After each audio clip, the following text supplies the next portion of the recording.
Buenas tardes, soy Francisco Javier Tarín y estás en Cuando Todo Falla.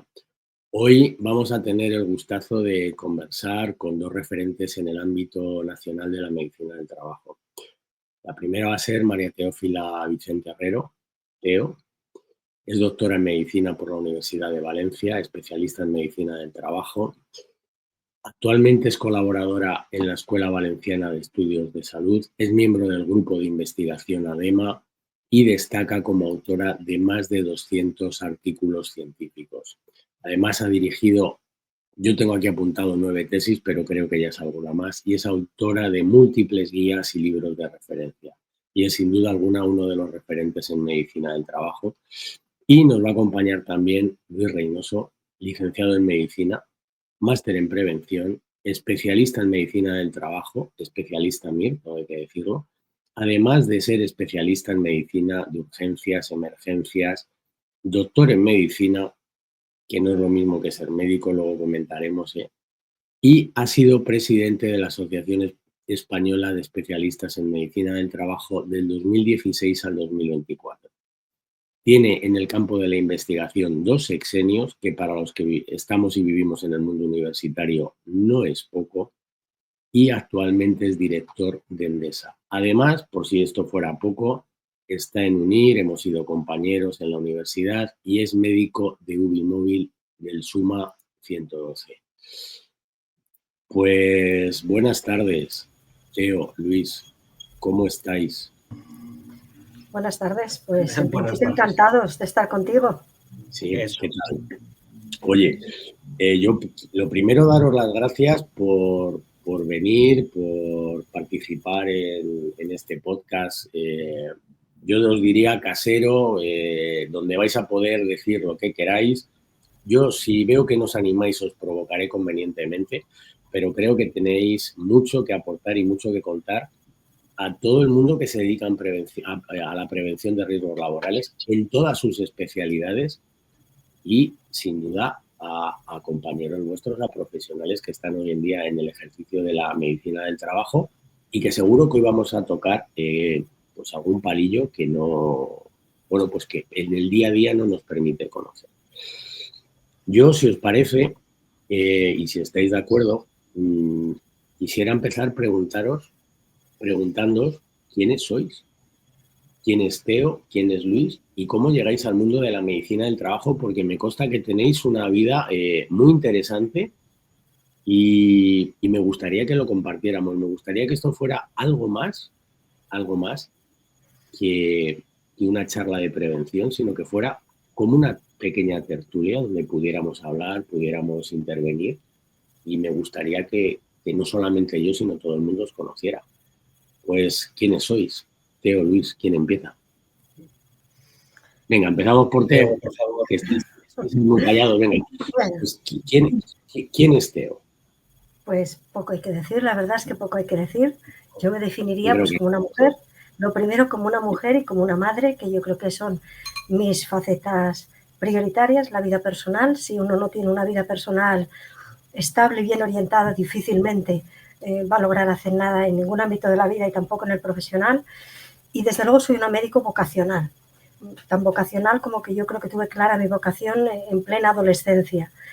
Y de hecho mis primeros años de ejercicio profesional, mientras preparaba la oposición, que luego me dio acceso a la medicina del trabajo, estuve ejerciendo de médico de atención primaria con auténtica satisfacción y es algo que no he abandonado. He mantenido esa actividad asistencial hasta el momento actual y la he compatibilizado una vez ya que adquirí la plaza por oposición de médico del trabajo en una empresa estatal. Pues me he dedicado a la medicina del trabajo, donde entré casi por casualidad, entré porque me gustó el temario de esa oposición, una cosa tan sencilla y tan absurda. Me gustó el temario y dije, pues bueno, a esta oposición me lanzo. Podía haber hecho inspección de la Seguridad Social o médico de las Cortes, no lo sé, porque estaban todas al mismo tiempo. Lo que sí que descubrí fue una especialidad que me apasionó. Y me ha apasionado a medida que he ido avanzando en ella, de forma tal que desde hace prácticamente, pues yo creo que los últimos 25 años me he dedicado a lo que ha sido realmente y sigue siendo mi gran pasión, que es la docencia, la difusión y sobre todo la investigación en esta especialidad, que yo creo que tiene todo un camino abierto para los que tengan inquietud por ahondar en ella. Luis. Bueno, yo creo que Teo, con su humildad característica, se olvida de decir, ¿no?, que es referente de la medicina del trabajo, que es, pues eso, que ella con esa sencillez y esa elegancia representa todo lo bueno de la especialidad, ¿no? Es sólida, es profunda, y es amable, ¿no?, encima. O sea, que no es porque yo esté enamorado de Teo, que lo estoy, sino porque es que es un referente para todos los especialistas en medicina del trabajo. Y en mi caso en particular, pues lo mismo. Soy un marido enamorado de su mujer, padre de 4 hijas estupendísimas, y médico también por vocación. Yo en principio iba hacia medicina de familia, pero cuando entre que hacemos el examen MIR y eliges plaza, pues teníamos unos meses y yo tenía muchas ganas de trabajar y había un servicio de prevención ajeno, Medixa, el antiguo Medixa, bueno, que sigue existiendo dentro de Quirón Prevención, pero dentro de Quirón, sí. Pues que buscaban médico, trabajo seguro. Y el caso es que me puse a hacer reconocimientos allí y yo hice medicina en la Autónoma de Madrid. Y la verdad es que sí que tenía referencias de la medicina del trabajo por dermatología, que vamos, yo en medicina en mi época, un día a la semana en tercero lo pasábamos en hospital y a partir de cuarto, quinto y sexto lo pasábamos directamente en el hospital y las clases las recibíamos allí. Y dermatología, el dermatólogo que nos daba clase en La Princesa le gustaba mucho la parte laboral y nos hablaba de las dermatosis de contacto por cemento en los obreros de la construcción y por sensibilidad y bueno, era muy bonito. Y también en respiratorio habíamos dado algo de las neumoconiosis. Y yo tenía eran las referencias que tenía, ¿no? Pero el caso es que haciendo reconocimientos médicos a través de Medixa, me di cuenta de que había un mundo enorme que yo desconocía hasta ese momento. Y entonces a la hora de elegir plaza, en vez de coger familia, cogí medicina del trabajo y estoy muy orgulloso. Es una especialidad preciosa. Que los que me conocen siempre les digo exactamente el mismo rollo, ¿no? Que tiene 5 facetas: preventiva, asistencial, pericial, gestora y docente investigadora. Y lo que he intentado desde entonces es formarme lo mejor posible en esas 5 áreas de influencia. Pues lo cual me ha llevado, como en mi época, se nos formaba muy bien en prevención de riesgos laborales, pero nuestra rotación durante la residencia no era asistencial, no era en hospital. Yo la hice en FREMAP, que después se convirtió en PREMAP y después en, bueno, ahora Quirón Prevención, ¿no? Pero pues, eso es, estábamos para hacer reconocimientos médicos, o sea, aislados en una parte muy concreta de la vigilancia de la salud, pero no sabía tratar una cistitis o una conjuntivitis y me moría de vergüenza, ¿no? Porque el trabajador, cuando tiene un problema médico, va al médico de la empresa, ¿no? Del servicio de prevención. Y entonces me puse por el área asistencial y por eso acabé en urgencias extrahospitalarias y después me llevo a las urgencias tiempo dependientes, ¿no? De UBI-móvil. Y lo bueno es que la formación que tienen ahora los residentes es infinitamente mejor a la que teníamos nosotros en aquella época, ¿no? Son mucho más sólidos, ¿no? Bueno, este es el resumen. Yo quería deciros una cosa, qué envidia me dais. ¿Sabéis por qué? Porque yo, bueno, a lo mejor si habéis visto alguno de los programas ya lo he comentado. Yo quería ser médico y terminé siendo ingeniero. Es una desgracia como cualquier otra. De hecho, quería haber sido psiquiatra. Con el paso de los años me he apuntado para la próxima vida. Siento aquí decepcionaros. No me pido medicina del trabajo, me pido para la próxima vida. Me pido ser internista. Pero es cierto, o sea, no me extraña que estéis enamorados. Estoy enamorado de vuestra profesión y no lo he estudiado. Y cuando lo estudie, pues no te cuento. Oye, Luis, has dicho que estabas enamorado de Teo, pero luego estabas casado. No, no, que es broma, que es broma.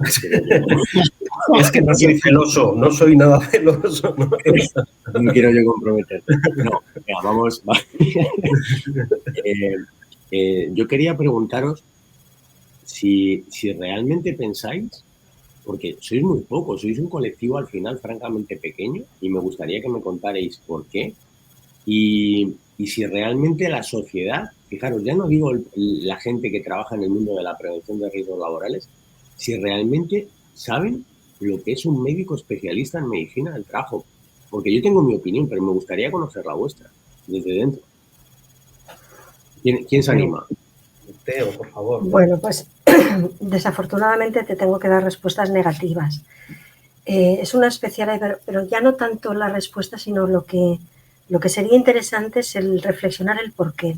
Efectivamente, es una especialidad poco conocida. Incluso no le pondría ni el apellido por la sociedad. Es poco conocida por la sociedad, es poco conocida por el ámbito médico que nos rodea, es poco conocida en su profundidad hasta por los propios trabajadores, y lo que hay que pensar es por qué es tan poco conocida. Y yo, pensando y reflexionando, siempre creo que hay que ir a la base. Es decir, cuando nosotros estamos 6 años en la facultad, nos hablan de casi todo. Nos hablan de cardiología, nos hablan de neumología, nos hablan de dermatología. Hacemos un repaso, yo creo que por todas las especialidades, tanto desde el punto de vista teórico como práctico. Sin embargo, durante la carrera nadie nos habla de medicina del trabajo, o si nos hablan es de una forma muy colateral y anecdótica. Con lo cual, cuando un estudiante que acaba la carrera, que además son buenísimos todos los que terminan el grado sin saber que existe esa especialidad. Y los pocos que saben que existe una especialidad que se llama medicina del trabajo, no les resulta en absoluto atractiva, porque fuera, en el ámbito médico donde ellos se van a desenvolver, no tiene el brillo que tienen otras, no tiene la consideración que tienen otras, no tiene la compensación económica que tienen otras, y lógicamente profesionales que aspiran a mucho porque pueden hacerlo, pues no se decantan por ella. Con lo cual nos movemos en un círculo vicioso de poco conocimiento. Lo que no se conoce no puede resultar atractivo, lo que no puede resultar atractivo no se busca, no se desempeña, y al final queda siendo una especialidad casi residual, de las últimas que se escogen en los programas MIR. Incluso a veces ni tan siquiera llega a agotarse el cupo y se coge un poco por descarte, se abandona en muchas ocasiones, y los pocos que terminan, que son profesionales extraordinariamente cualificados, pues son objeto de demanda por los países de nuestro entorno, a donde van a parar muchos de ellos, porque solo tenemos que mirar lo que ocurre en Francia, lo que ocurre en Alemania, lo que ocurre en los países nórdicos, en Italia, donde nuestros profesionales son las peritas en dulce que desean. Profesionales jóvenes, muy preparados, que saben que aquí no tienen nada que hacer y que fuera se les da todo lo que aquí no tienen.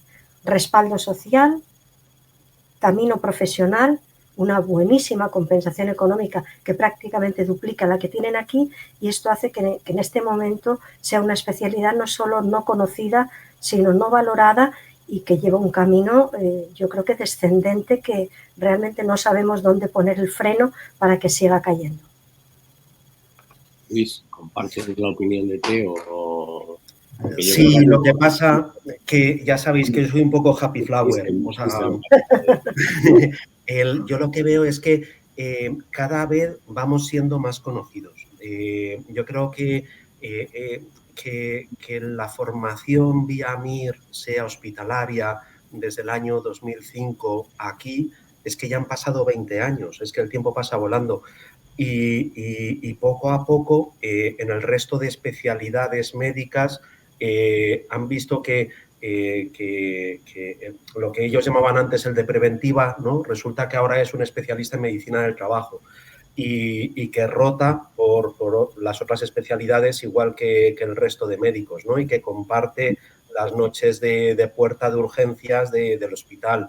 Y yo creo que eso ha servido mucho, no tan solo para que los otros especialistas en las distintas especialidades médicas vean al médico del trabajo como un especialista más, sino para que el propio médico del trabajo se vea a sí mismo como un médico pues, de cualquier otra especialidad, ¿no? A mí me consolaba mucho cuando yo era residente oír a mi mujer o a mi hermano, que son médicos también, los dos son anestesistas, y se quejaban de cómo los trataba la gente, ¿no? Que unos los trataban como si fuesen enfermeras, otros que los trataban como si fuesen de segunda.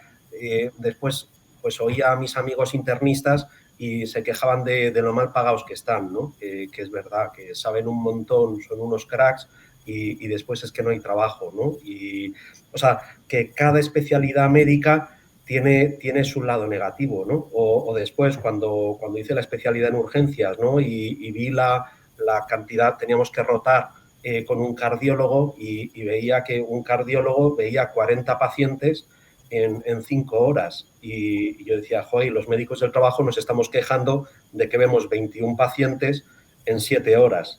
Que es que no digo que una cosa sea buena y la otra sea mala, pero que en todas las especialidades médicas tenemos nuestros pros y nuestros contras. Aún así, sin lugar a dudas, tenemos que luchar, como decía Teo el otro día, ¿no? O sea, por cada ápice, milímetro de dignidad profesional, tenemos que defenderla con uñas y dientes, ¿no? No sé si con eso contesto tu pregunta. Sí, perfectamente. Además, fíjate, me recuerda, creo que esto es un problema generalizado de la prevención. Os estoy escuchando y al final veo un poco el mismo problema que hay en las otras 3 especialidades, ¿no? O sea, realmente yo creo que este es un campo que tiene mucho que ofrecer a ingenieros, a químicos, a biólogos, a físicos, y no se dedican a ello porque no es atractivo, no se conoce. Tú dile, yo sabéis que estoy en una escuela de ingeniería y estoy a los alumnos dándoles una asignatura dentro del grado de seguridad que ya me considero afortunados porque tengan un pequeño barniz cuando salen a trabajar y que conozcan un poco, al menos sus responsabilidades.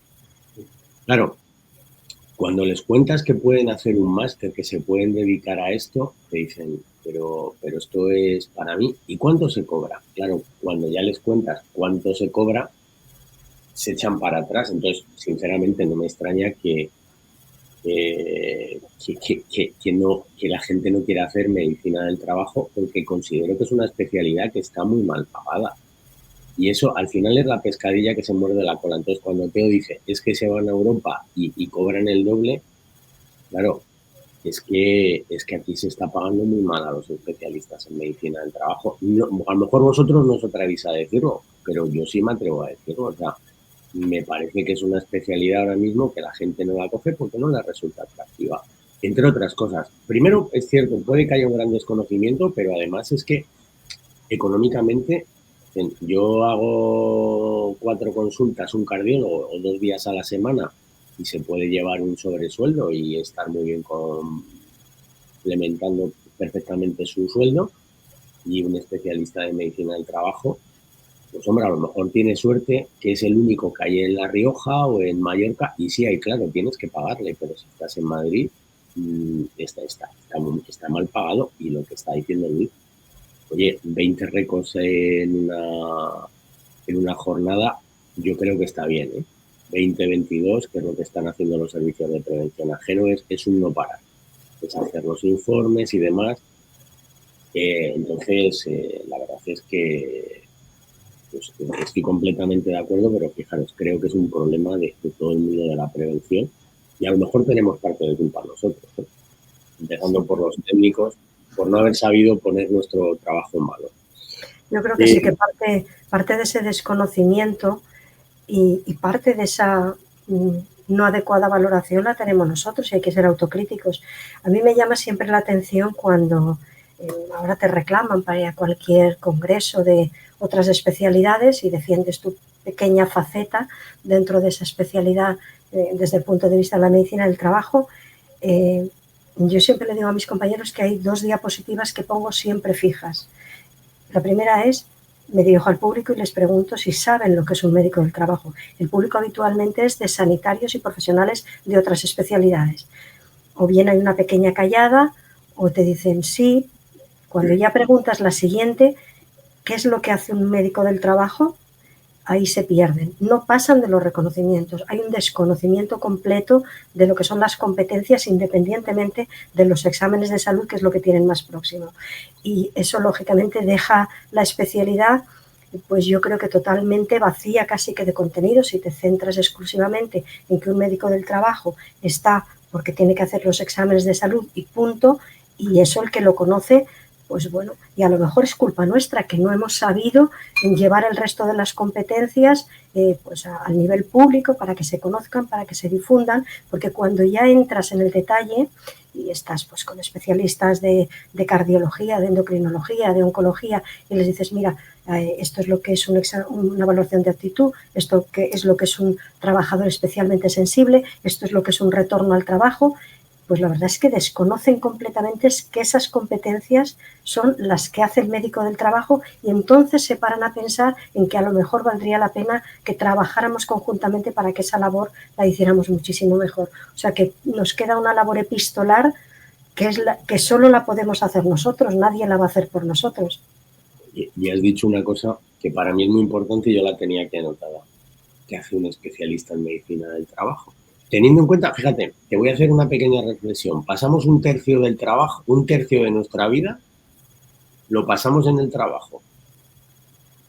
¿Qué hace un especialista en medicina del trabajo? Porque ha dicho, no se sabe. Bueno, pues cuéntanoslo. Bueno, pues cuéntalo tú y yo te remato. Es que es mi tema, este es mi rollo. Muchas gracias, Teo. Lo que te decía Teo, ¿no? O sea, el médico del trabajo tiene 5 áreas de influencia. A, preventiva. B, asistencial. C, pericial. D, gestora. Y E, docente investigadora. Dentro de estas 5 hay una que destaca por las otras, vamos, por encima de las otras 4, que es la preventiva. Y dentro de la preventiva hay 4 subapartados. Vigilancia de la salud, promoción de la salud, interrelación con los técnicos de prevención, que es fundamental, y planificación asistencial. Yo creo que este sería el súper resumen de lo que hace un médico del trabajo. Entonces, preventiva, asistencial, pericial, gestora y docente investigadora. Y dentro de la preventiva, vigilancia de la salud, promoción de la salud, planificación asistencial y la interrelación con las áreas técnicas. Y aprovecho para destacar la importancia de la multidisciplinaridad de la prevención. Y 2, que ese cántico de queja que tenemos todos los prevencionistas, tanto los técnicos de seguridad, higiene, ergonomía y psicosociología y los médicos del trabajo, de verdad que no es porque yo sea happy flower, es que estamos en el lado correcto, o sea, que esto tiene futuro, que cada vez va a ir a mejor. Joder, acordaros de cuando éramos pequeños, yo soy el pequeño de 10 hermanos y íbamos en un 132 todos juntos, ¿no?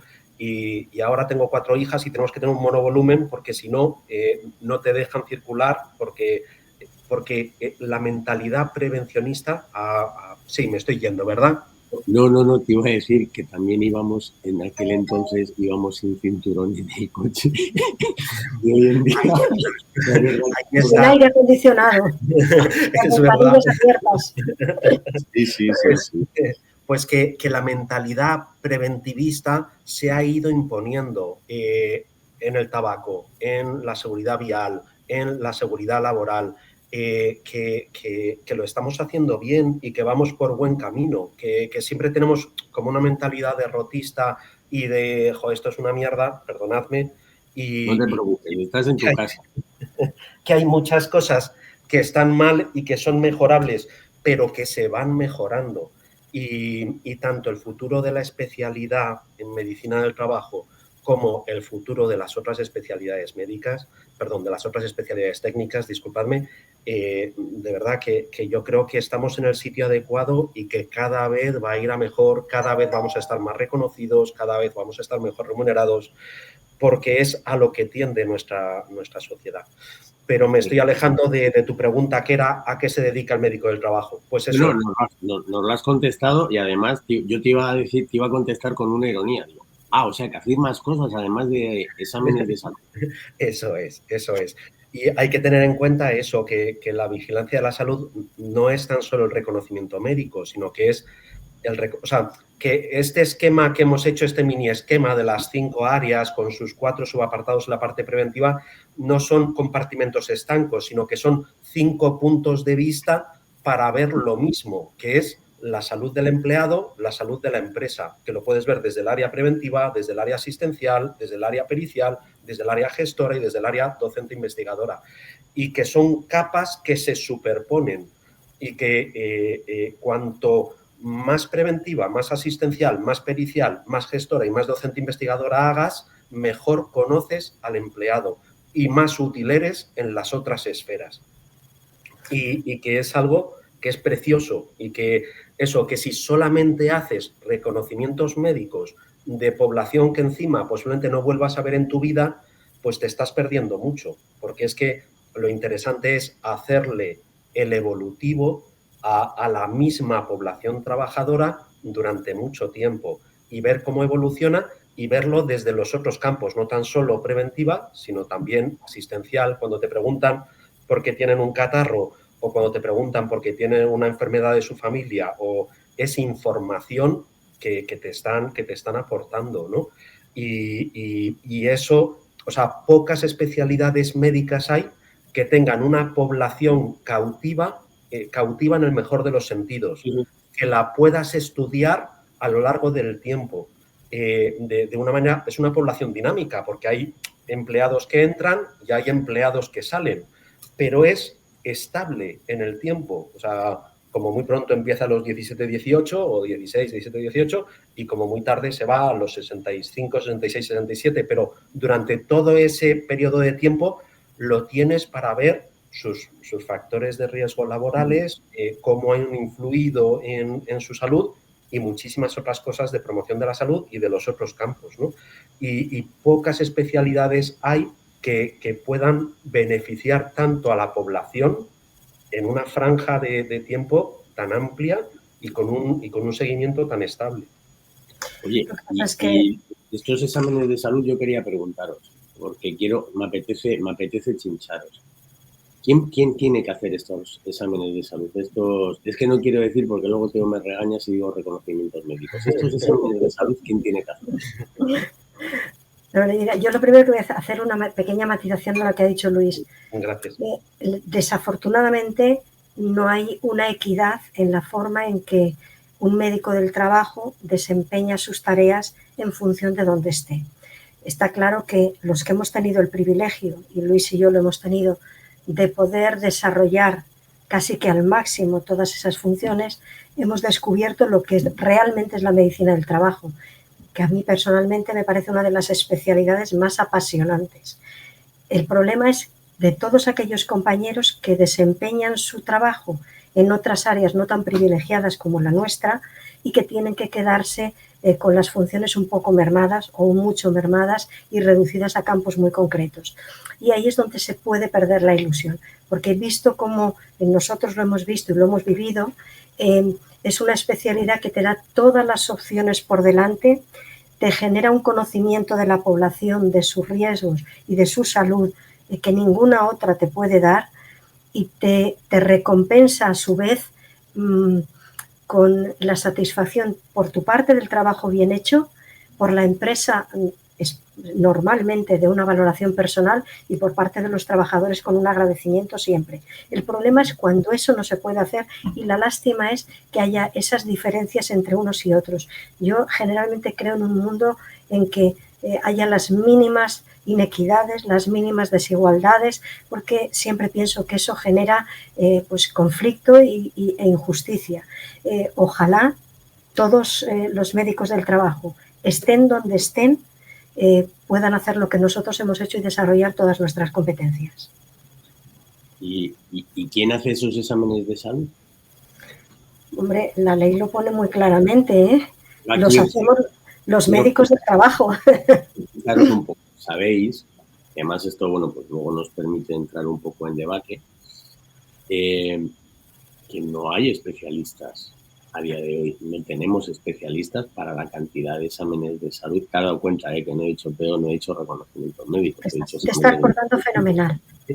Entonces, no hay suficientes y se están haciendo por personal que no es especialista en medicina del trabajo. Y la inspección de trabajo, la Dirección General de Trabajo, cuando acredita un servicio de prevención ajeno, bueno, pues esto se está haciendo, pero el otro día, tengo que decirlo, me regañabais, yo os decía, no, vosotros me decís, sí, digo, no, sí, ¿dónde? Y entonces Luis te saca el 843, que luego quería comentar un poco de él, y me dice, no, mira lo que dice aquí. Entonces, ¿quién hace estos exámenes de salud y por qué? Yo es que creo que en conversaciones previas, y aquí vamos a estar de acuerdo, la teoría está muy clara. La teoría está muy clara y los exámenes de salud, como todo el resto de competencias que tiene el médico del trabajo, los hace un médico del trabajo. Otra cosa es que se esté intentando parchear una situación deficitaria de especialistas y cubrir con subcontratos o con subretribuciones que resultan más económicas por especialistas o sin especialistas de otras materias o compañeros médicos sin especialidad. Eso no deja de ser más que un parcheo y darle una vuelta a la rueda para tapar una situación deficitaria que, como tú muy bien decías, existe, y es la falta de especialistas en medicina del trabajo. Y mi pregunta es, si esa falta es tan evidente, tan necesaria, ¿por qué no se cubre? ¿Por qué no se ha ido incrementando el número de plazas MIR de médicos del trabajo a medida que la sociedad ha ido demandando un mayor número? Porque si falta número y hay que cubrir una norma legal, lógicamente, si no tengo pan, pues cojo tortas. Pero eso no es lo que se debe de hacer. Eso no es más que un engaño. Estamos engañando a la sociedad y engañándonos a nosotros mismos. Si en un momento determinado, como ocurre ahora en verano, faltan pediatras en un centro de salud, puntualmente se cubre con lo que se pueda para que los niños tengan atención. Pero es tan puntualmente y con tal desacuerdo por parte de todos que en el momento en que se puede se vuelven a cubrir. Aquí no existe ese puntualmente. Aquí esto se está convirtiendo en una norma, y lo que pasa cuando las cosas se repiten sistemáticamente es que parecen normales lo que en ningún momento es normal. Y es una irregularidad flagrante. Luis iba a decir algo, yo creo. Sí, que me encanta la elegancia de Teo, ¿no? Porque el otro día, ¿no? Que yo me ponía muy vehemente, ¿no? Con el tema. Eso, yo de ley no entiendo, ¿no? Pero vamos, desde el desconocimiento, yo creo que es un fraude de ley clarísimo, ¿no? O sea, la norma está clara. Lo que dice la norma es que es impepinable. O sea, el intentar discutir qué es lo que dice la norma porque me interese que diga otra cosa, lo que dice Teo, ¿no? Lo que es la teoría, lo que es la legalidad, lo que es cómo deberían ser las cosas, está claro. Y otra cosa es que, desgraciadamente, entre lo que dice la ley y lo que es la realidad, hay una diferencia que desgraciadamente no vemos que tienda a acercarse, sino que cada vez somos menos médicos del trabajo en vez de cada vez ser más, ¿no? Antes se formaban especialistas en pocos meses, ¿no? Había el antiguo título de médico de empresa, era un curso que empezó siendo de unas semanas, después de unos meses, después de un año, después de 2 años, de 3 años.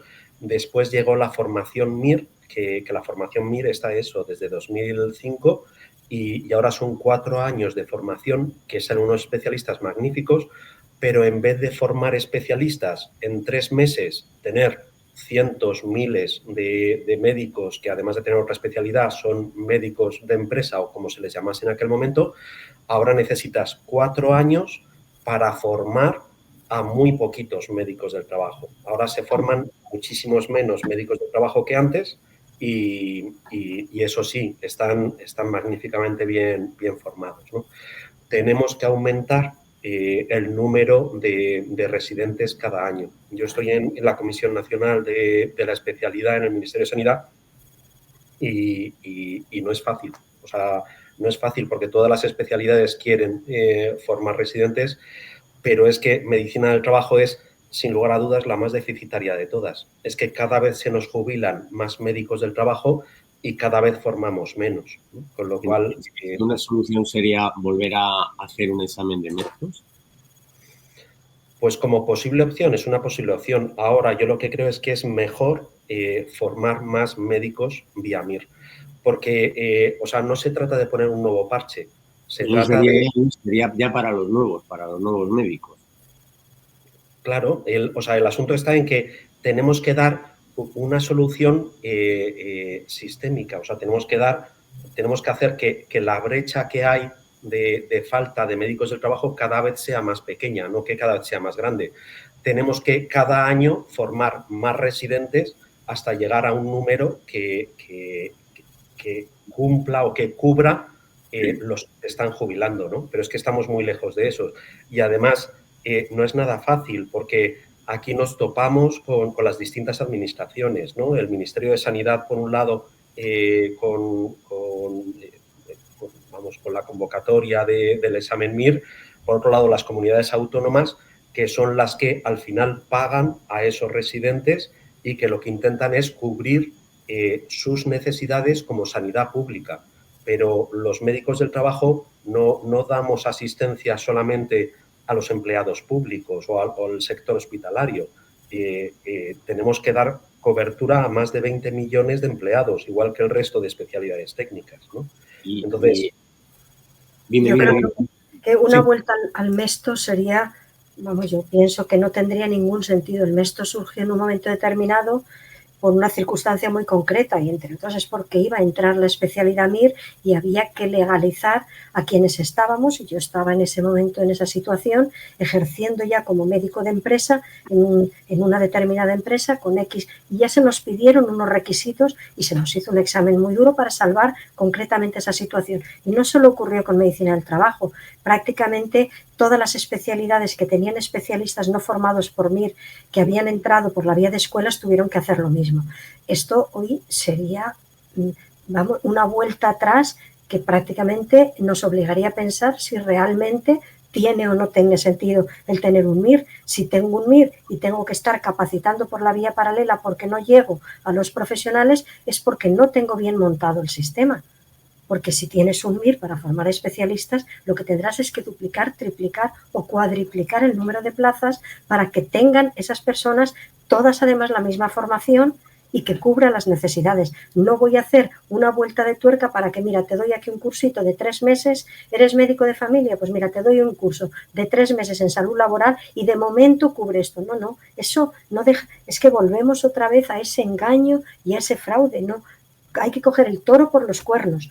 Faltan especialistas, hay que duplicar, triplicar lo que sea necesario para de una tacada cubrir lo que se necesita y formar a personal en las mismas condiciones. ¿No pensáis que todo esto tiene que ver, no sé si poco o mucho, pero yo sí le veo cierta relación a que esta especialidad siempre, no siempre hay alguna excepción, pero la primera que se piensa en externalizar es medicina del trabajo? Bueno, eso yo no lo veo hasta cierto punto lógico. Vamos a ver, un sanitario en una empresa, quitando lo que son centros hospitalarios o centros sanitarios, es un personal que encaja más difícilmente en el mundo de la empresa que lo hace un técnico.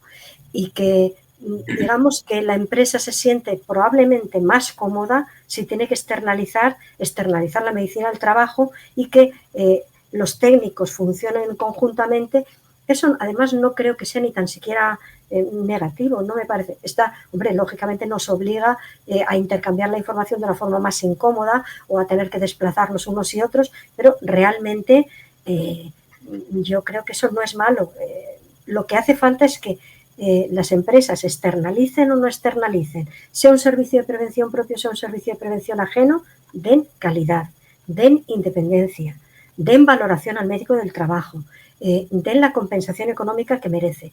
Y a partir de ahí desaparecerían la mitad de los problemas en ese sentido. De hecho, si miramos los países de nuestro entorno, en la mayor parte de los países de Europa, la elección prioritaria es el servicio de prevención ajeno. y eso no resta ni un ápice a la calidad. De hecho, la valoración que, por ejemplo, tienen en Francia los médicos del trabajo es extraordinaria, la independencia profesional extraordinaria, la compensación económica extraordinaria y la valoración social y profesional sin límites. Por eso se van nuestros especialistas de Francia y la mayor parte de ellos a servicios de prevención ajenos. Lo único que diferencia en todos estos países el que sea un servicio de prevención ajeno o uno propio es que la ley en cada uno de estos países obliga a un determinado número de trabajadores a tener en esas empresas un servicio médico propio, pero es un mero tema formal, no existiendo gran diferencia entre el funcionamiento de un propio y un ajeno. O sea, es una cuestión de cómo se trabaja, de la calidad que se da, no de que se trate de uno u otro. En España sí que hay una grandísima diferencia. Una grandísima diferencia. Luis, tú has estado en uno y en otro. Hay diferencia, ¿verdad? Sí, sí que la hay. Además, ¿sabes lo que pasa? Que yo creo que, o sea, la ley del 95 había dos grandes paradigmas que la potenciaban, ¿no? O en los que se basaba. Uno era la integración de la prevención y dos, que llegase a todos los niveles jerárquicos de la empresa. Pero ese primer punto, o sea, la integración de la prevención en la empresa, es muy difícil si tienes al servicio médico como servicio de prevención ajeno. O sea, yo creo que aquí estamos, pues eso, tocando todos los puntos peliagudos, ¿no? O sea, yo creo que es el otro gran fraude de ley que se ha generalizado y que, por favor, entenderme, que digo fraude de ley desde mi desconocimiento absoluto de la legalidad. Yo te estoy entendiendo y estoy muy de acuerdo contigo. Integrar la prevención cuando el servicio médico está fuera, a día de hoy, tal y como se está gestionando en su conjunto, en su globalidad en España, es muy complicado. Y además no es que sea complicado, es que es una mentira. Sí. O sea, es decir, una cosa es que el servicio de prevención ajeno está creado para aquellas empresas que no deben o no pueden crear un servicio de prevención propio. Y dentro del servicio de prevención propio, si no tienes suficientes medios como para tener el área médica, además del área técnica, que es cierto que el área médica es más cara, porque para empezar somos dos. O sea, la ley es muy clara, dice que la vigilancia de la salud la hace el especialista en medicina del trabajo y la hace el especialista en enfermería del trabajo. O sea, ya somos dos y además que costamos. Pero eso es una cosa, o sea, para la pequeña mediana empresa, servicio de prevención ajeno, pero es que hay mucha empresa grande que vio que esto era un dineral y además vio que no integrar la prevención en la empresa como proponía la norma, o sea, el ir contra el espíritu de la norma, pues tenía sus ventajas, ¿no? Y entonces, pues mira, externalizamos la parte médica, fragmentamos la información, bueno, tiene sus ventajas, ¿no? Desde el punto de vista de la medicina del trabajo, entendiendo medicina del trabajo como la búsqueda de la mejora de la salud del trabajador y de la empresa, pues es engañarse. O sea, lo hemos visto con la pandemia. O sea, las empresas grandes que tenían un servicio de prevención propio, mancomunado, como lo quieras llamar, es que tenían una infraestructura, un saber hacer que había pasado desapercibido durante mucho tiempo, que en la pandemia emergió, ¿no? Y hubo una constancia de todo ese trabajo oscuro y discreto durante muchísimos años, emergió y hubo mucha diferencia entre los que lo tenían interiorizado y los que lo tenían externalizado. Es un ejemplo, pero la prevención funciona infinitamente mejor si no es engañosa, si no es mentira. O sea, que decir, si queremos vender humo, fenomenal, vendemos humo, que vender humo lo sabemos todos, o sea, que eso no hace falta ser muy listo, pero hacer el trabajo bien hecho de una manera constante y, sobre todo, pues eso, disminuir las tasas de absentismo que están disparadas, hacer promoción de la salud en condiciones, hacer campañas de vacunación que funcionen, que no es nada fácil, y mantenerlas en el tiempo con unos ratios de adherencia en condiciones. O sea, tener unos marcadores, unos índices objetivos que te soporten, pues se puede hacer y eso es mucho más fácil si si eres fiel a la norma, si integras la prevención en la empresa. Si os parece, lo que podíamos es, porque estamos hablando entre nosotros, claro, estamos hablando, como yo además he sido partidaria de que habláramos de exámenes de salud y probablemente las personas que nos escuchen a lo mejor no saben exactamente a qué nos estamos refiriendo cuando decimos que es un examen de salud. Que lo habitual es que se hable de reconocimientos médicos, sí, que eso la gente lo tiene más interiorizado. El hablar de exámenes de salud es porque es por aportar un plus de calidad, es decir, quitar esa idea que tiene muchas de las personas, voy al reconocimiento médico de la empresa como el que va a un reconocimiento del médico general, bueno, me hacen la analítica y oye, pues en realidad eso me lo puede hacer mi médico de cabecera y hay una gran diferencia entre lo que es ese reconocimiento, por eso yo he matizado que no quería hablar de reconocimientos porque quiero quitar esa connotación de generalista, de bueno, me hago un análisis, me toman la tensión, me auscultan, eso es un reconocimiento efectivamente, pero no es un examen de salud. Luis, venga, defíneles a nuestros oyentes qué es un examen de salud. No, perfecto. Además, la norma, habla de examen de salud específico de vigilancia de la salud laboral, también habla de reconocimiento médico laboral y yo siempre he sido un defensor de que en los reconocimientos médicos laborales o en el examen de salud laboral o en el examen de salud específico según riesgos laborales de la población trabajadora, midamos la tensión, veamos la glucemia, veamos el colesterol, porque hacemos una promoción de la salud permanente en cada reconocimiento médico. En cada reconocimiento médico, en cada examen de salud laboral que te dicen que no fumes, ya estás haciendo muchísimo bien. Es lo que se ha demostrado más eficaz para que la gente deje de fumar, que te lo diga el médico. O que la gente se entere de que es hipertensa y que no lo sabía. Es que tenemos un amplio porcentaje de la población que es hipertensa, que puede que no tenga nada que ver con el trabajo. Es más, no tiene nada que ver con el trabajo, pero estamos haciendo un bien a la sociedad fantástico y no es malo hacer un bien a la sociedad. Es muy bueno que detectemos hipertensión, diabetes, anemias y lo que quieras en un reconocimiento médico de salud laboral. Pero que cuando hablamos propiamente, cuando un trabajador nuestro acude al reconocimiento de vigilancia de la salud, al examen de salud, acude, para empezar, de dos formas distintas. O porque acude de forma voluntaria, es decir, que no está incluido dentro del cupo de personas que tienen obligatorio ese examen de salud, o porque tiene obligación, porque los riesgos de su puesto de trabajo así lo determinan. Por tanto, partimos de que un examen de salud, un reconocimiento de vigilancia de la salud específico, parte de una evaluación de riesgos que me marca cuáles son los riesgos de ese puesto de trabajo y en función de esos riesgos y las exposiciones de ese puesto, aplico un tipo u otro de examen de salud en función de unos protocolos que se adaptan a esto. Eso independientemente de lo que es...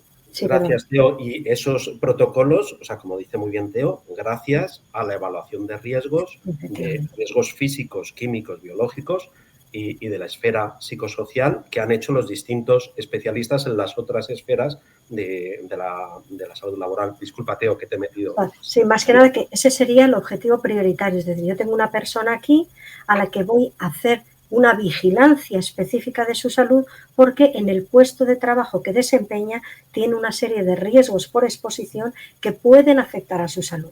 Y yo soy el garante de que esto no ocurra. Y para eso hago una anamnesis que tengo previamente preestablecida, aplico unos protocolos concretos, hago unas pruebas complementarias que considero necesarias y las amplío si todavía las considero más necesarias para llegar a un final. Independientemente de eso y dándote totalmente la razón, me parece que un examen de salud estándar es obligatorio, porque decías tú, bueno, que es verdad, nosotros hacemos una detección de hipertensión, de dislipemias, de diabetes, de problemas artrósicos, de problemas de todo tipo, que dices tú, que no tienen que ver con el trabajo, y yo pondría una coma, o sí, porque cuando llega un momento, una persona que ha sido hipertensa, para empezar, estás haciendo un cuidado de su salud, que es, como médicos que somos, uno de nuestros objetivos prioritarios independientemente de lo que tiene que relación con su puesto. Pero cuando ocurre un infarto de miocardio en el puesto de trabajo, nadie se para a pensar, si ha ocurrido, y además en este sentido la ley nos lo pone, no nos da muchas dudas, es decir, lo que ocurre en el puesto de trabajo, en horario y lugar de trabajo, es contingencia profesional. No me hables de si tenía o no tenía antecedentes, con lo cual el hecho de que nosotros estemos actuando también en prevención con esa detección precoz de factores de riesgo cardiovascular, metabólicos, oncológicos, del tipo que sean, estamos haciendo también una labor preventiva ante posibles eventos que puedan ocurrir en el puesto de trabajo y que puedan generar luego una litigiosidad que nos va a llevar por detrás. Yo una cosa, volviendo a lo que os había preguntado. Que os habéis enrollado. Veo que os escapáis vivos. Yo os decía, ¿por qué esto se externaliza? La especialidad de medicina se externaliza. Yo por aquí, por el programa, paso además al principio, ¿no? Un gran amigo mío, Juan Carlos Sáez de Rus, está, pues como muchos sabrán, en Santa Lucía. Y un día teníamos esta conversación y él me decía que él era partidario. Hay veces que tú no tienes más remedio que por atomización de centro, aunque estés en una gran corporación, no te queda más remedio que externalizar. Pero me decía, dice Javier, dice, es un error que yo en plantilla no tenga 1 o 2 médicos para conseguir esa integración. Dice, primero porque necesito a alguien que hable en el lenguaje médico. Dice, entonces dice, yo en mi organización quiero a alguien que hable con los médicos del servicio de prevención de tú a tú, que acceda a los expedientes y que luego se lo traduzca a los técnicos. Que, coño, digo, por algo yo le considero a este tío el mejor. Es verdad.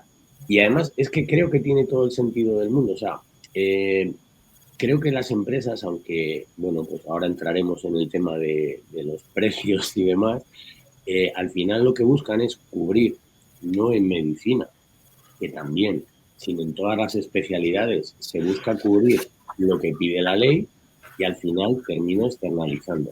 Bien, si queremos hacer esto en serio, a lo mejor a mí no me queda más remedio, a pesar de ser una gran corporación y estar implantada en 17 países, en España no me queda más remedio que externalizarlo. Pues porque no puedo tener, porque tengo, supongamos no sé, se me ocurre de mi otra vida, pues que me tocó auditar un par de bancos. Pues tengo 2 oficinas en una ciudad, 3 en un pueblo, otro. ¿Y qué hago? Tengo, no sé cuántos empleados puede tener un banco, no lo sé. ¿Cuántas unidades básicas de salud podría necesitar? 15. Pues resulta que tengo el médico, pues casi como montar un coche haciendo reconocimientos médicos o desplazando a la gente. Bueno, pues a lo mejor sí me resulta más interesante. Pero sí que creo que necesito un médico en plantilla que hable con vosotros, que me traduzca, que me filtre la información porque no puedo tener acceso a toda la información si realmente me importa lo que yo quiero hacer. A ver, yo vengo del mundo de la construcción y para mí era inviable. O sea, nosotros teníamos un médico en plantilla para que hablara con vosotros y nos tradujera y negociara. En su momento pues estaba Lola, luego estaba Susana y su función era siempre, oye, quiero que los médicos sepan de esto, de esto, de esto y de esto. ¿Por qué? Porque mi actividad es de esto. O sea, y necesito, yo me acuerdo que Lola Galán, a lo mejor alguno de vosotros pues la conocéis, y decir, no, que no me traigas un médico generalista, que quiero un médico especialista en medicina del trabajo. Pues, bueno, pero es que no tengo. Pues chico, tendremos que buscar a otro, pero entonces tú no me vales. ¿Vale? A pesar de que el contrato se podía llevar desde el área de prevención o desde el área de recursos humanos, ella era una parte muy importante en la toma de decisiones y en la integración de la prevención, porque alguien te tenía que traducir. Entonces, ¿cómo veis que se externalice? Bueno, pues yo creo que a veces no queda más remedio, pero creo que eso nos ha llevado también a una lucha de precios que terminamos pagando reconocimientos médicos. Y esto no sé cómo lo veis. O sea, casi la mayoría. Y esto me lleva también un poco a reflexionar sobre por qué nadie se va o hay pocos médicos en la especialidad de medicina del trabajo. Termino casi abocado a... No, si veis que digo una tontería, me lo decís. O sea, Teo, que te veo muy seria. No, es que escucho, te estoy escuchando.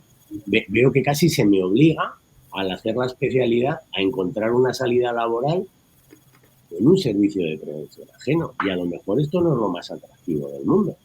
Porque me consta, y cuidado, es lícito, que se va a precio. Y lo que te venden es reconocimiento médico a tanto dinero el reto. Claro, No sé si...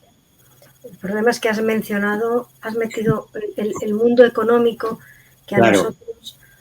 a nosotros, como aquel que dice, ni nos va ni nos viene, es decir... sí, pero nos afecta. Ya, pero fíjate, el mundo, toda la salud cuesta dinero. La salud cuesta dinero en un hospital y en cualquier especialidad. Nunca es barata, ni nunca hay un retorno. O sea, siempre es deficitaria. Entonces, hay que partir de esa base. O sea, en un hospital, si hay que hacer 16 resonancias, eso cuesta dinero. Y seguramente ese hospital va a tener cada año más déficit, ¿o no? Pero nadie se plantea el tema económico. Hay un tema prioritario que es la salud, y la salud va por encima de lo demás. Yo estoy de acuerdo contigo, pero mira, yo vengo de un gran grupo empresarial donde hay una parte que se dedica a limpieza. Bueno, pues cuando tú hablas con las empresas del sector de facilities, ellos presupuestan, cuando le licitan al cliente los servicios de limpieza y demás, presupuestan el precio del reconocimiento médico. Si pueden ahorrarse el reconocimiento, el examen de salud, disculpa, perdón, si pueden ahorrarse ese examen médico, ese examen, son 30, 40 euros que van para adentro. Y esa es la realidad, y contra eso, o sea, no podemos luchar. O sea, si queremos cambiarlo, tenemos que conocer también, tal y como lo vemos. Sí, nos tenemos que mirar en los que lo hacen mejor que nosotros. ¿Por qué esto aquí funciona así y en Francia nadie se plantea eso? ¿Por qué? ¿Por qué aquí hemos llegado a ese mercantilismo de la profesión cuando en otros sitios ni se plantea? Es lo que comentábamos al principio, la diferencia tan grande que hay en España entre un servicio de prevención propio y un ajeno. Es algo que no debería de existir. La calidad y la forma de trabajar debe ser igual, sin entrar en mercantilismos y en rebajes de tú. Ya estamos hablando de que estamos contratando la vigilancia de la salud. Punto. No hables de promoción de la salud, porque si un servicio de prevención ajeno tiene que contratar con una empresa promoción de la salud, tiene que pagarla independientemente. O sea, estamos en un mercadeo. Ese mercadeo no tiene sentido, es que no tiene sentido. Si no estuviéramos obligados por ley, yo creo que ni tan siquiera se contrataría. Sí, efectivamente. Pues eso es lo que nos tiene que hacer pensar qué estamos haciendo y a dónde vamos. Porque es que hay cosas que en un determinado momento no les ves sentido y tiendes a pensar que eso lleva un camino que no conocemos. Porque es que no tiene lógica, no tiene lógica de ningún tipo. Antes hemos estado hablando, y estamos hablando todo el tiempo de los exámenes de salud, y hemos nombrado los protocolos, y deberíamos hacer una puntualización a los protocolos de vigilancia de la salud, ¿no, Luis? ¿No te parece? Todavía no he llegado, lo tengo apuntado. Vale. Era por no irnos. No te preocupes que no se me ha olvidado, lo tengo en mi hoja de ruta. Y te decía, ¿cómo lo cambiamos? Esto nosotros no creo. Eso yo creo que es una decisión más política que de otro tipo. Ahora hay una reforma en ciernes de la ley de prevención que, hombre, yo he visto un par de borradores y mucha ilusión no me hago con que esto vaya a cambiar. No. Es más, creo que va a ir a peor.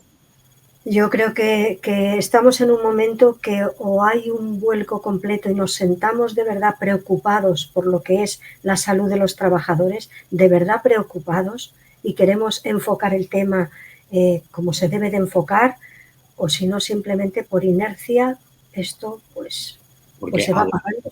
En la reforma de la ley, Luis, ¿a ti te han preguntado? ¿Vienes de ser presidente de la asociación? No te han preguntado, no, pues fíjate. No, desgraciadamente no, me habría encantado, ¿eh? A mí pregúntame que yo contesto. Sí, o sea, perdonad, que es que, ojo, o sea, es súper interesante porque tocáis un montón de temas muy, muy interesantes. Es que has hablado antes de la dispersión geográfica, que es que eso te obliga a tener un servicio de prevención ajeno, ¿no? Dos, el servicio de prevención ajeno que tiene muchas ventajas, o sea, que tocan muchísimos palos, o sea, hay médicos del trabajo que están en servicios de prevención ajeno que están encantados porque tienen un horario de 8 a 3 o de 7:30 a 2 o el que sea, sin guardias, y que son los que mantienen el cuerpo, o sea, que es que ven una persona que está expuesta a amianto, una que está expuesta a sílice, exposición a ruido y tal, mientras que si estás en un servicio de prevención propio, estás acotado a tus riesgos y solamente tus riesgos, ¿no? O sea que todo tiene sus ventajas, ¿no? Y sus inconvenientes, sus luces y sus sombras, ¿no?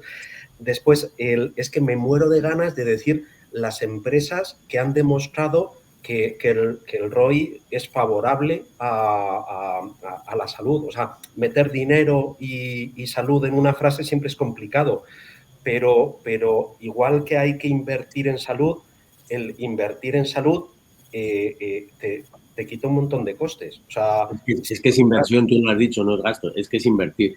Es que es porque invertir. Si no sería gasto. Pero se tiende a ver como un gasto, es una pena. La lástima es que el ROI solo es aplicable a promoción de la salud.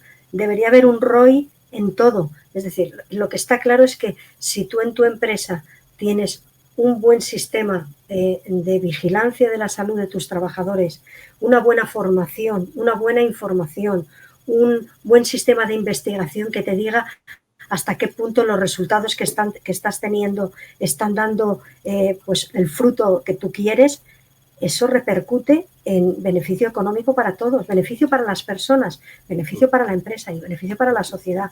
Pero eso hay que sacarlo en cifras y en números, que es lo que llama. Si fuéramos capaces de tener la paciencia de esperar 3, 5 años y tener un sistema de seguimiento con marcadores adecuados que nos permitiera ver qué es lo que estamos invirtiendo en salud en una empresa en todos los campos, qué estoy invirtiendo en vigilancia de la salud, qué estoy invirtiendo en promoción de la salud, qué estoy invirtiendo en investigación, qué estoy invirtiendo en procesos que me vienen por cualquier motivo y qué resultados estoy teniendo, y eso lo trasladáramos al mundo público, a la salud pública y a la población, probablemente las cifras resultaran tan llamativas como que obligarían a replantearse el sistema. Lo que pasa es que es gracioso y no se hace. No sé si puedo decir nombres de empresas que lo hacen fantásticamente bien y que han hecho cosas que demuestran.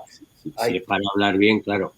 Venga, dejadme entonces. Mejor que no, porque si no, las que no nombre se sentirán ofendidas. Van a sentir súper ofendidas, ¿no? Entre otras se me viene a la cabeza. Entre muchas otras se me viene a la cabeza, o sea, es que estoy pensando en Mao, o sea, que además de que a mí me encanta la cerveza y no soy objetivo aquí tampoco. Compañera mía de carrera.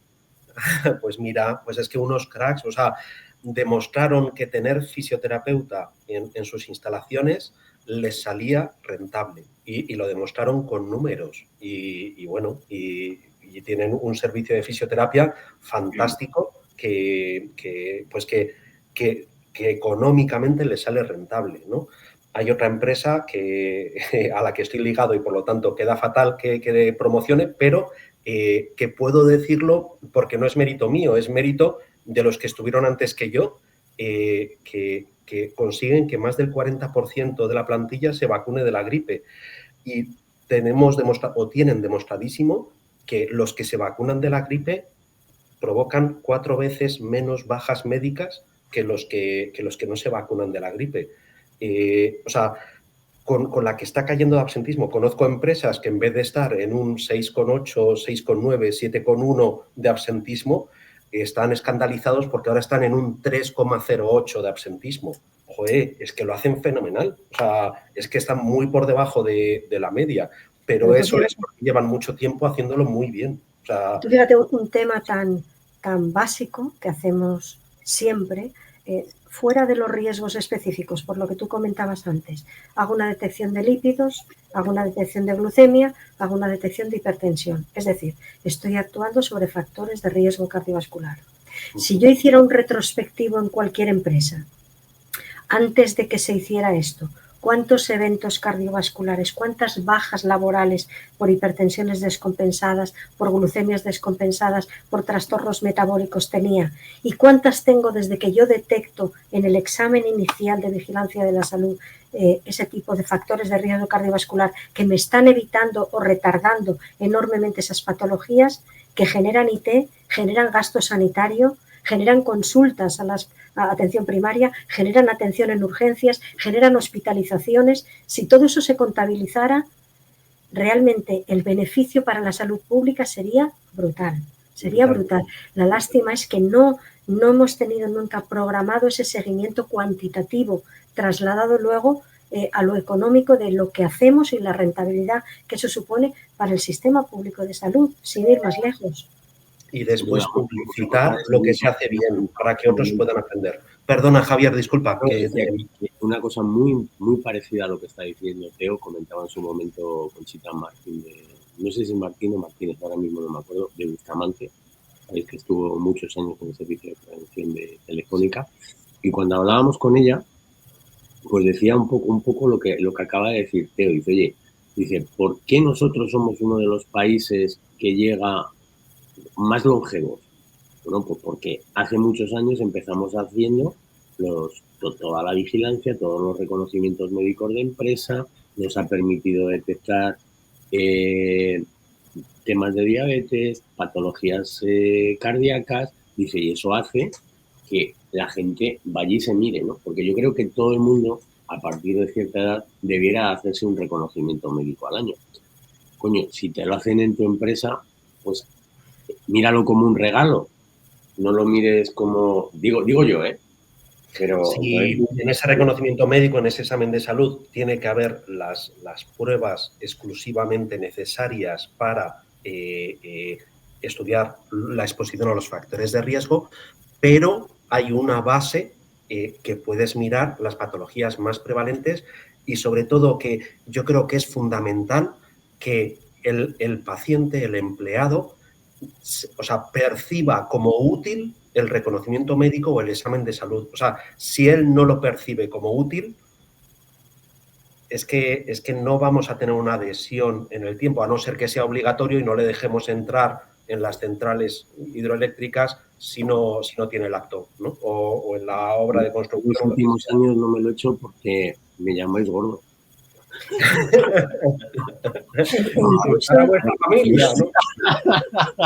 Hablando en serio, es que veo a Teo muy seria y quiero que se ría un poco. Oye, no, antes de... me concentro es que me pongo seria. Y además te decía yo que independientemente de eso, no solo es por cuestiones generales, sino incluso laborales. Si tú estás haciendo un examen de salud con unas pruebas básicas que recogen las analíticas y tú detectas que hay una mala función hepática o una mala función renal, también tienes que tenerlo en consideración, no solamente por la propia patología, sino por lo que esa patología puede implicar en que esa persona sea especialmente sensible a la exposición de determinados riesgos laborales que, como hablábamos el otro día, aun estando por debajo de los límites permitidos, puedan en esa persona en concreto generar un daño. Y eso lo detectas porque dices, mira, la filtración renal no es buena. Y eso no has ido a buscarlo, te lo has encontrado. Pero bendito hallazgo que te permite actuar en prevención también. La salud es una. Oye, dos cosas. Una, cuando todos los médicos me llaman gordo, será por algo. De hecho, os cuento una anécdota. En el 18 tuve una cosa que no sabemos si ha sido una angina o qué. Y yo desde el año 18 todos los años voy al cardiólogo, ¿no? Y entonces este año le digo, no me dices nada del peso. Y dice, no, espérate que no he terminado. Y me dice, pues sí. El año pasado te sobraban 5, este año te sobran 10, ¿ves? Ya te lo he dicho. Entonces, al final, sí, no estaréis todos equivocados de que todos me decís lo mismo. Bueno, dicho esto, que me sirve de terapia para animarme a ponerme a dieta, antes de entrar en los protocolos, oye, el 843, claro, la ley es del 95, 4 especialidades, y hasta el 2011 no se norma lo que hay que hacer con la especialidad de medicina del trabajo. Estamos a mitad del 25. Tenemos que darle un giro también, no solamente a la ley de prevención, sino al 843. ¿Qué pensáis? Yo creo que cuando pasan los años hay que darle un giro a todo. Es decir, la sociedad avanza a una velocidad tan grande, el mundo del trabajo a una velocidad tan grande, la medicina a una velocidad tan grande, que todo requiere una actualización. Otra cosa es que las actualizaciones legislativas son extraordinariamente lentas y que normalmente vienen mucho más tarde de lo que la propia presión de la sociedad y de todos los ámbitos de la sociedad requieren. ¿Darle una vuelta? Sí, pero a ver qué vuelta le damos, si se la damos hacia la derecha o se la damos hacia la izquierda, porque la vuelta sería importantísima. Por favor, que sea mejor, ¿no? Por favor, por favor. No. Sí, claro. Escucha, no te preocupes que para hacerlo mal, ya si quieres lo hago yo. Claro, la vuelta, claro que habría que dársela y de hecho el panorama actual nos obliga a darle una vuelta al tema, pero una vuelta para bien, es decir, tenemos aquí un marrón que hay que solventar, nos falta de todo. ¿Cómo solventamos esto? Tienen que ser, porque eso tiene que ser un especialista en medicina del trabajo, tiene que ser un especialista en enfermería del trabajo, pero nos falta de todo. ¿Cómo lo arreglamos? Y eso nosotros podemos dar sugerencias como médicos vulgares, como representantes de sociedades científicas, como representantes sindicales, porque aquí todo el mundo debería opinar y debería opinar teniendo un principio común, un principio que nos debería unir a todos, que lo que a todos nos tiene que unir es que estamos buscando cómo mejorar la salud de la población trabajadora. Si perdemos ese objetivo y nos vamos ya por mercantilismos, ya estamos perdidos. Es decir, queremos conseguir que nuestra población trabajadora sea una población sana, segura y que tengamos empresas saludables y con todos los aditivos que le podamos dar. ¿Y eso cómo se puede conseguir? Evidentemente con personal bien formado, con la especialidad. ¿Y qué tenemos que hacer para cubrir eso? Pues lo que sea necesario, lo que sea necesario. Solo hay un problema y es que te van a decir que cuesta dinero. Oye, claro, ya lo sé. Una cosa, me hablabas antes de los protocolos. Protocolos del Ministerio de Sanidad. ¿Están todos los que son y están actualizados o nos faltan? Luis, ¿cómo lo ves? Venga, te dejo a ti primero y luego yo. Eso, y tú desarrollas. Mira, yo creo que son 21 ahora mismo lo que tenemos. Casi todos son de 1999, 2000. Estamos en el 2025. Ha habido actualizaciones del ruido, del sector agrario, del amianto. Bueno, el 65 ha pasado de tener 4 cancerígenos a tener 30. El Instituto Nacional de Seguridad y Salud en el Trabajo emite guías que nos ayudan un montón. Sin lugar a dudas, hacen falta muchos otros protocolos y, sin lugar a dudas, tenemos que actualizar los existentes de 1999. O sea, el de pantalla visualización de datos, yo cuando a mis alumnos les presento la foto que se presentaba como ideal en 1999, pues todos esbozan una sonrisa, ¿no? Porque nada tiene que ver con un puesto ergonómico de 2025, ¿no? Pero muy de lejos, ¿no? Necesitan actualización, sin lugar a dudas. Necesitan más, sin lugar a dudas. Yo he hecho en falta el de conductores y he hecho en falta el de alturas y se me ocurren varios más, ¿no? Incluso, desde luego está claro, o sea, los protocolos fueron... Un segundito, que esta va para ti, para que puedas ser crítica. ¿Qué te parece que tengamos mogollón ahora de compuestos cancerígenos, que nadie quiere hacer nada, que estamos en un punto donde yo compro una furgoneta diésel y es perfectamente lícito, la uso, la meto en un garaje y la estoy convirtiendo en un foco cancerígeno y nadie quiere, por ejemplo, meterle el colmillo y decir, no, vamos a hacer un protocolo de vigilancia. En este caso te hablo de diésel, de emisiones diésel, de cancerígenos, pero como este se me ocurren otros tantos. Y se os deja a vosotros el libre albedrío para que cada empresa haga de su capa un sallo. Porque a mí me cuesta mucho entenderlo.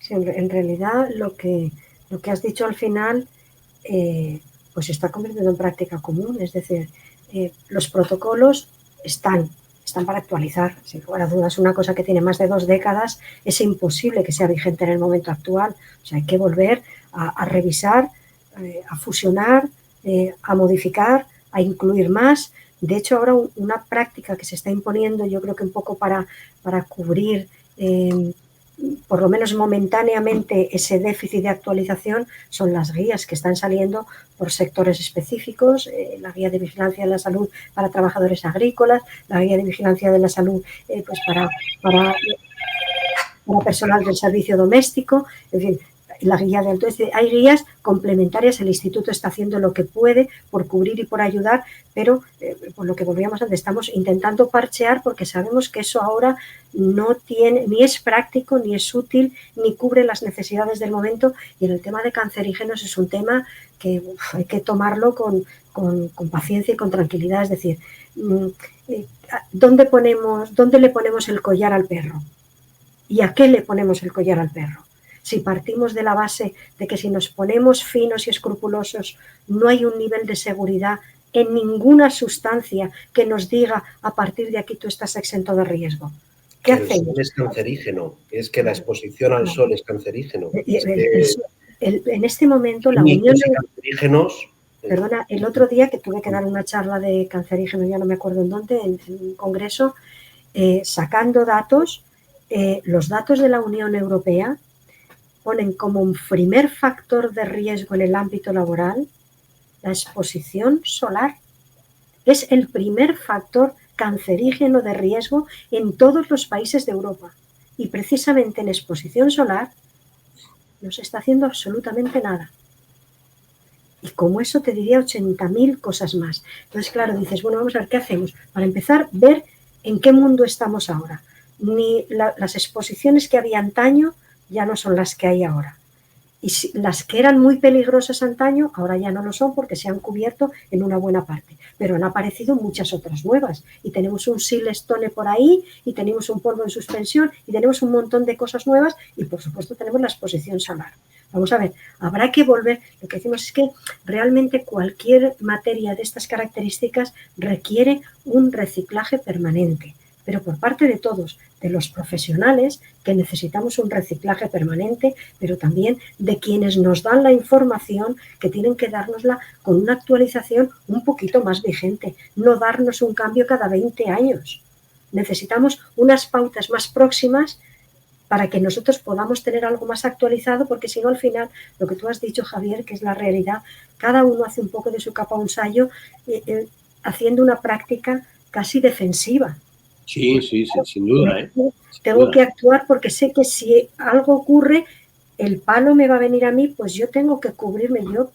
Esto no sé si es políticamente correcto, pero yo a los alumnos, a los residentes que les doy clase, que les doy precisamente de cancerígenos, yo les digo que sean muy defensivos en sus informes, porque es que, claro, si hay un problema, la cabeza de turco va a ser el que ha firmado el informe.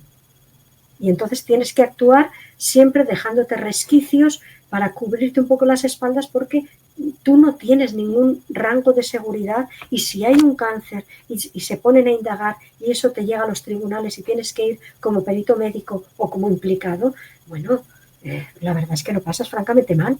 Pero, ¿sabes? A mí me llama mucho la atención que no os hayan preguntado a vosotros en temas... es que el cambio de legislación es brutal. O sea, por ejemplo, a mí es que el de los diésel me ha dolido mucho, porque es que hasta hace 4 días nos lo han estado vendiendo como que era la panacea, cuando en Estados Unidos, luego, cuando aquí se declara cancerígeno, dicen, oye, que no van a ser tan tontos, que estos ya tenían su TLV y lo tenían en 3,5, y nosotros nos vamos a 0,05, y lo tenían registrado como cancerígeno, y aquí nos estaban vendiendo que no.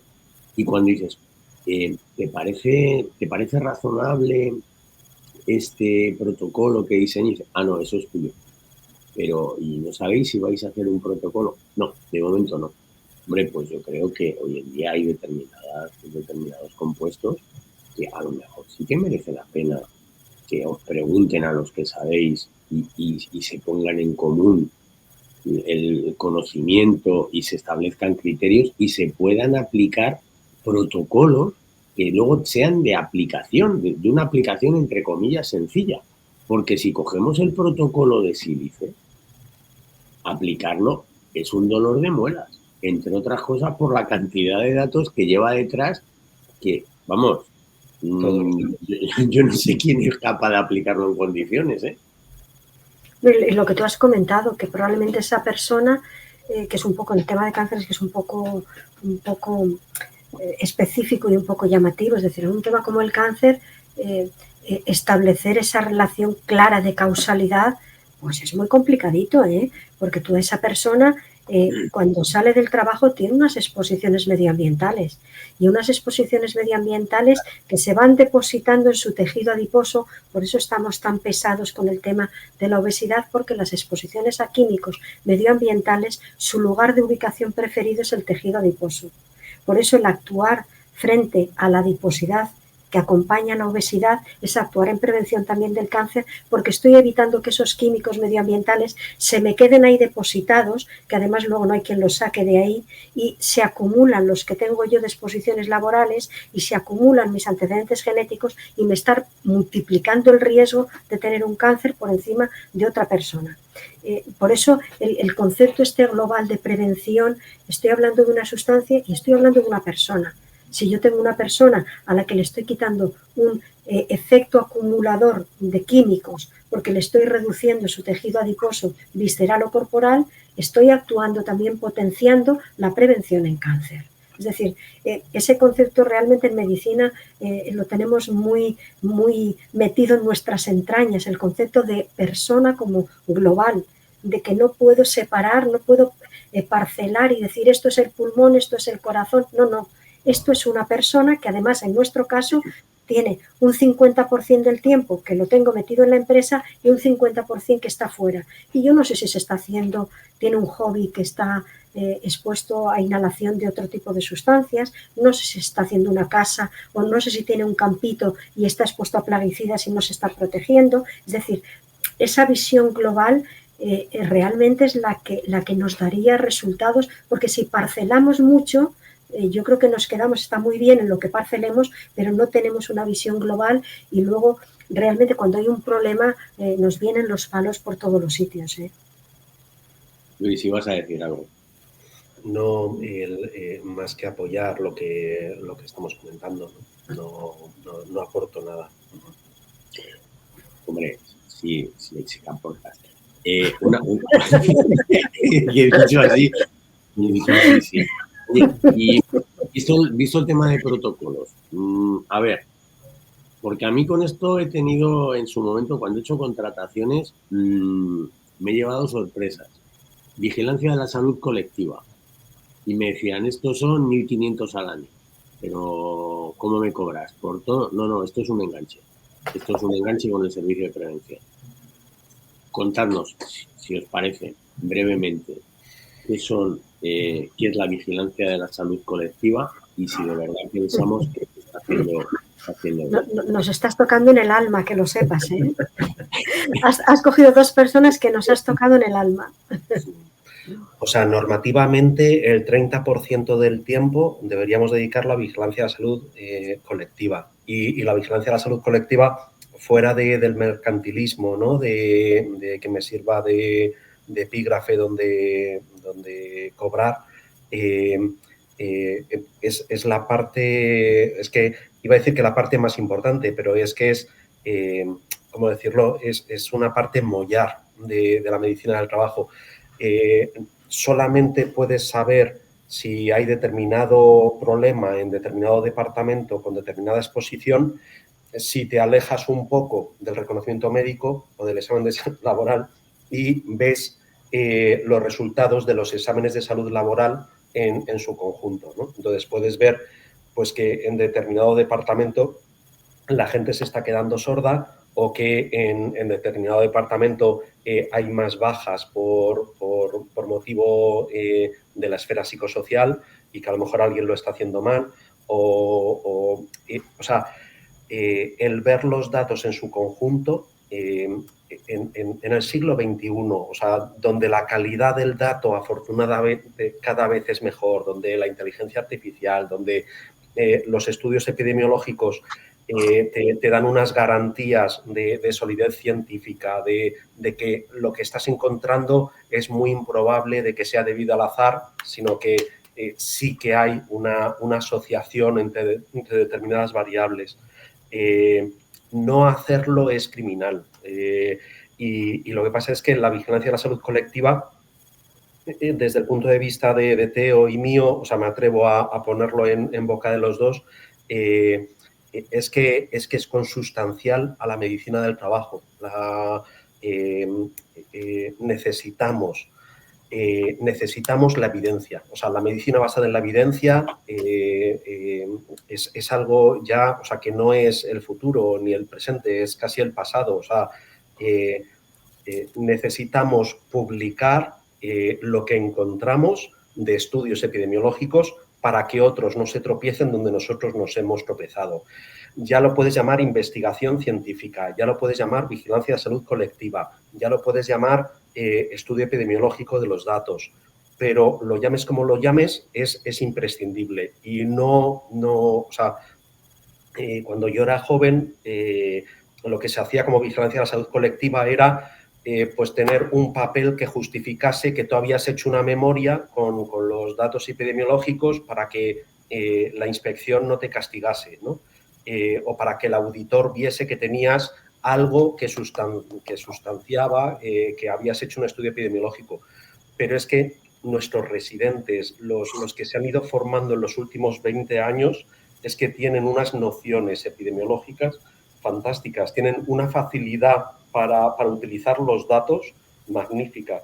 Y esto ya se nota, o sea, si miras en PubMed el número de publicaciones desde el año 1995 aquí, es absolutamente exponencial. O sea, y esto va a seguir creciendo y si no somos nosotros, serán otros, o sea, los que lo hagan, ya sean médicos del trabajo, técnicos de prevención, o a lo mejor son los de responsabilidad social corporativa, o a lo mejor son los de recursos humanos, pero el estudio epidemiológico de las variables que nosotros estudiamos día a día durante un montón de años da sus frutos. Perdonad porque me he extendido mucho. No, Luis, te iba a decir una cosa. Qué pena que en el mundo que vivimos del dato, es un mundo donde nos están analizando constantemente, saben lo que vamos a comprar.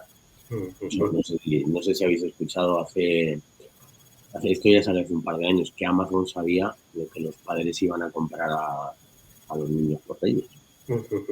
En base a las consultas que se hacen, eso les permite moverse, traer determinado material para servir más cerca, tardar menos en la logística y demás.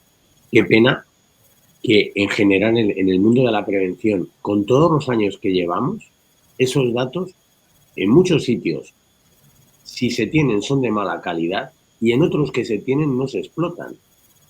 Qué pena. O no sabemos que se estén explotando, ¿no? Porque después no se comparte, ¿no? Qué pena. O se comparte en foros donde otros quizás no les interesa, ¿no? Yo que vengo del mundo de la construcción, la construcción en España se ha construido más que en ningún país europeo.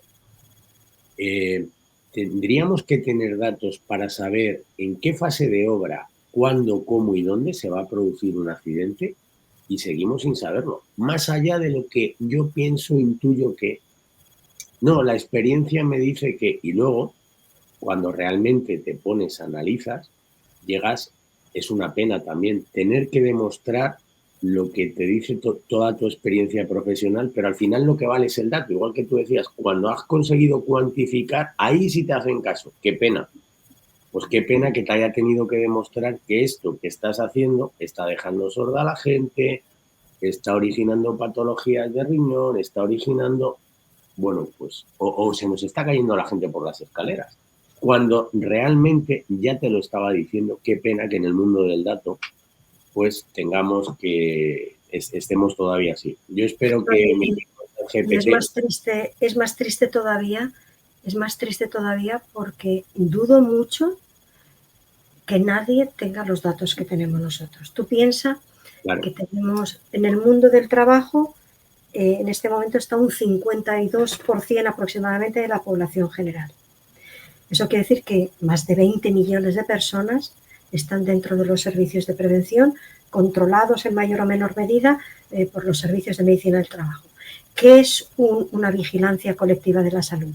Una vigilancia colectiva de la salud, y yo aquí sí que me voy a definir, es una investigación epidemiológica y es una fotografía de tu empresa, una fotografía de cómo tienes a tu gente, tanto en cuanto a riesgos que detectes relacionados con el ámbito laboral como de riesgos generales de tu población.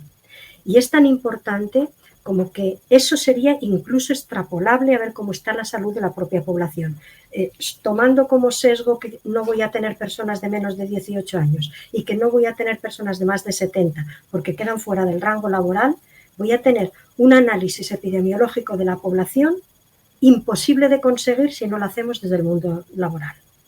Y esa fotografía me va a decir, tu plantilla, tu situación, tus 1.000, 2.000, 3.000, 4.000, 5.000, X miles de trabajadores están en este momento así. Yo tengo una serie de variables y no solo es yo recopilo y digo, tengo un tanto por cien de hipertensión, un tanto por cien de diabetes, un tanto por cien de hipoacusias. No. Voy a cruzar variables, que en eso tiene Luis toda la razón del mundo. Nuestros residentes están extraordinariamente formados en métodos epidemiológicos. Y se trata no solo de tener un dato que por sí no dice nada, sino de que voy a cruzar variables. Tengo un porcentaje alto de hipertensión. ¿En qué edades? ¿Más en mujeres o en hombres? ¿Más en este puesto de trabajo o en aquel? ¿Más en zona urbana o en rural? ¿Más en personas que tienen esto? Eso es un análisis epidemiológico de la situación. Y eso es lo que de verdad te dice. Yo tengo una población que detecto que desde el punto de vista laboral tiene más pérdida de audición aquí o allá, ha tenido más bajas laborales aquí o allá, tiene más bajas por depresión aquí o allá, lo que tú quieras, y desde el punto de vista general tengo una fotografía que me va a permitir, con esos datos que son absolutamente fiables, establecer unos programas de promoción de la salud en función de cómo yo tengo a mi población. Si yo detecto que mi población tiene un sobrepeso, como tú muy bien decías, tiene una adiposidad, bueno, pues voy a poner en marcha un programa de promoción. La tenía yo. Que no es la población, que soy yo, ¿no? Bueno, yo creo que, fíjate, curiosamente, dudo que ninguna población no tenga un mayor porcentaje de personas con sobrepeso y obesidad, porque las cifras donde nos movemos son brutales. Pero si yo voy a establecer un programa de promoción de la salud, lo enfoco hacia lo que me está diciendo mi análisis epidemiológico que debo de enfocarlo. Y además eso me va a permitir que cuando termine con ese programa de salud, yo pueda decir, bueno, pues ahora voy a hacer lo mismo y voy a ver, por lo que decíamos de la importancia de los datos. Esto es lo que yo tenía al principio, esto es lo que tengo al final. Y esta es la rentabilidad que hemos obtenido desde el punto de vista de la salud con este programa de promoción de la salud. Por eso yo creo que si nos dedicamos exclusivamente a hacer una vigilancia individual y simplemente a acumular datos sin saber por qué los acumulamos, ni a interrelacionarnos, ni realmente hacer un estudio epidemiológico de situación, estamos perdiendo la mejor oportunidad que nos ha dado la medicina del trabajo para actuar en bien no solamente de la salud de la población, sino yo creo que de la salud general. ¿No será que esto no se les ha explicado a los jefes de las empresas? Pregunto, porque yo esto mismo que os pregunto a vosotros lo pregunto en las otras disciplinas. ¿No será que no hemos sabido llegar, no hemos sabido explicarle a los CEOs, a los directores generales, oye, mira, tu mayor activo es la plantilla y si no la cuidamos, te vas a quedar sin empresa? Yo creo que tenemos que hacer autocrítica. Yo siempre pienso que parte de lo que está pasando es culpa nuestra, Si nosotros estamos haciendo este trabajo y hemos obtenido unos resultados, nuestra obligación es decir, mira, esto hemos hecho, esto es lo que ha salido, esto es lo que yo te propongo y si quieres vamos a hacer esto y vemos los resultados. Porque yo no creo, dudo mucho que haya ningún empresario que no le guste sentirse muy orgulloso de lo que se hace en su empresa. Y sobre todo de difundirlo, de decir, mira, en mi empresa se ha hecho esto y te lo voy a mostrar por datos. Yo creo que probablemente el problema haya sido nuestro. Si no hemos sabido encontrar ese cauce, pues a lo mejor tendremos que buscarlo. También es verdad que hay quien nos lo pone más fácil y quien nos lo pone más difícil. Pero bueno, lo que decíamos el otro día, pasito a paso. Y si hoy me dicen que no, bueno, pues yo como soy muy pesada, vuelvo a llamar a la puerta, mira, ¿qué te parece? Pensando en lo del otro día, ya al final, a veces porque te calles, lo que sea. Qué importante es eso de ser pesado en este negocio. Luis, ibas a comentar algo. Sí, fíjate que antes cuando estabais hablando me había apuntado aquí no dejar de decir que hay muchas empresas que invierten una barbaridad de dinero en salud laboral, pero una barbaridad. Y después que yo, bueno, igual que vosotros, como llevamos ya unos cuantos años en esto, hemos visto gente que no tiene interés ninguno y que lo que quiere es evitar gasto, y hemos visto a mucha otra gente con muchos altos cargos que tienen un interés sincero en que su población esté lo más sana posible y que van mucho más allá de lo que pide la norma, ¿no? Pero fíjate, incluso fuera de empresas, me viene a la cabeza una consulta que me han hecho hace un par de horas de un servicio de prevención ajeno X, que me parece que trabaja extraordinariamente bien y que precisamente había hecho una explotación epidemiológica de una serie de datos y me consultaba cómo podría hacer público eso que había hecho, si estaba bien hecho y cómo difundirlo.